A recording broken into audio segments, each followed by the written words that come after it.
Halo semuanya, selamat datang kembali di channel Belajar. Sebelum kita mulai, pastiin dulu udah klik tombol like dan subscribe ya, biar nggak ketinggalan analisis-analisis seru kayak gini. Oke, hari ini kita bakal ngupas tuntas sebuah senario politik yang lagi rame banget dibahas. Satu kemungkinan jalur kemenangan Donald Trump di pemilu 2024. Eits, elang dulu, ini bukan soal dukung-mendukung ya. Kita di sini murni buat membedah strategi politik, itu aja. Semua sumber analisisnya, seperti biasa, bisa kalian cek di deskripsi. Nah, pertanyaannya kan gimana caranya Trump bisa menang lagi? Menurut analisis yang kita bedah ini, jawabannya tuh surprisingly bisa jadi cuma bergantung pada satu keputusan strategis doang.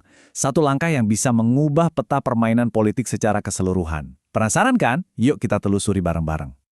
Oke, kita bakal bedah teori ini satu persatu ya, biar jelas kita bakal ngikutin alur pemikiran dari sumbernya langsung. Jadi ini bukan opini saya loh, tapi kita murni coba pahami logikanya. Siap?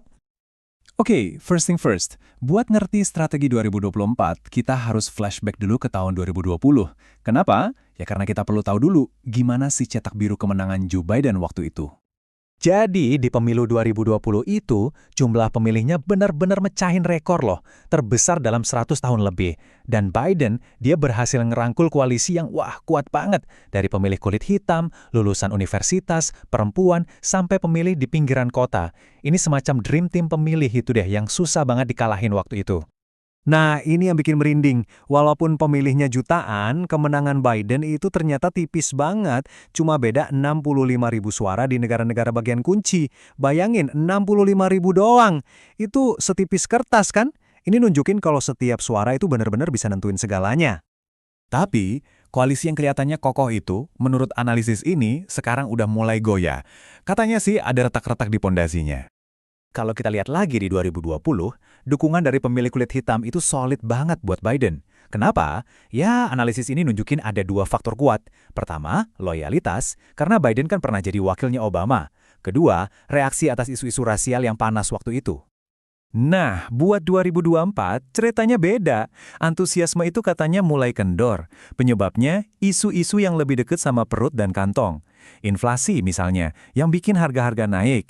Terus ada juga soal imigrasi, bahkan sampai kebijakan luar negeri kayak perang di Ukraina dan Gaza, yang katanya bikin sebagian pemilih muda jadi, ya agak apatis.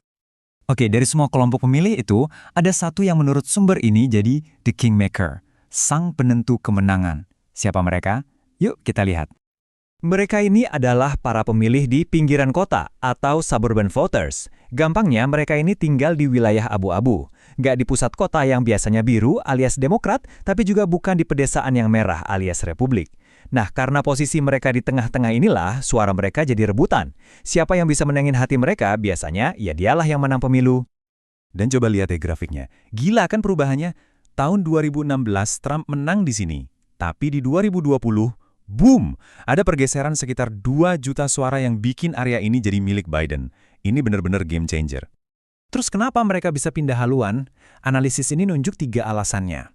1, narasi media yang terus-terusan ngegambarin Trump sebagai pemimpin yang suka bikin ribut. 2, anggapan kalau cara dia nangani pandemi itu kurang oke. Dan yang ketiga, ini yang penting banget, pemilihan Kamala Harris sebagai wakilnya. Nah, dari sinilah kita masuk ke bagian paling seru dari teori ini.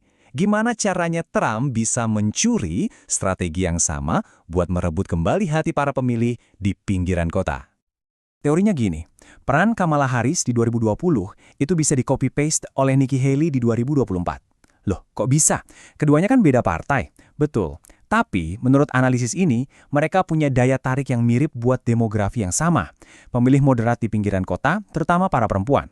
Jadi ini bukan soal ideologi, tapi soal strategi buat narik suara. Tapi, tunggu dulu. Ada masalah. Selama kampanye internal partai, Trump kan ngatain Haley habis-habisan. Otak udang, katanya. Pedes banget kan? Gimana caranya orang bisa kerja bareng setelah ngomong kayak gitu? Nah, ini dia pertanyaan intinya.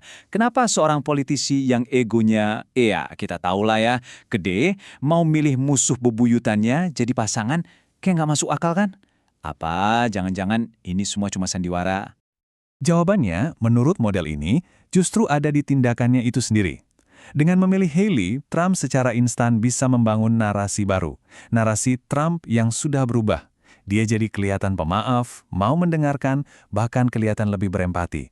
Dan narasi inilah yang katanya bakal langsung kena di hati para pemilih perempuan di pinggiran kota yang selama ini ragu sama dia. Sebuah rebranding total.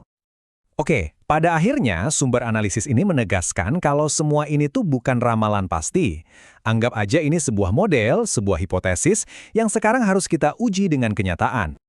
Penting banget buat kita ingat ya, ini tuh cuma satu dari banyak teori. Model ini dibuat buat diuji, bener nggak sih kejadiannya bakal kayak gini? Jadi kita sama-sama jadi saksi, apakah teori ini bakal terbukti atau malah salah total. Analisis ini ditutup dengan kutipan yang wah, bikin mikir banget. Katanya politik itu panggung sandiwara. Jangan-jangan permusuhan Trump dan Haley selama ini cuma acting. Biar nanti pas mereka baikan, efeknya jadi dramatis banget. Kayak di film-film gitu. Musuh bebuyutan yang akhirnya bersatu demi tujuan yang lebih besar. Jadi apa intinya? Apa yang harus kita perhatiin? Menurut model ini, pengumuman calon wakil presiden bulan Agustus nanti itu bukan sekedar formalitas. Itu adalah momen kunci. Momen yang bakal ngasih sinyal apakah Trump beneran bakal pakai jurus Haley ini buat merebut kembali pinggiran kota dan Gedung Putih. Jadi mari kita sama-sama tunggu panggung sandiwara ini dimainkan atau tidak. Terima kasih sudah menyimak, sampai jumpa di pembahasan berikutnya.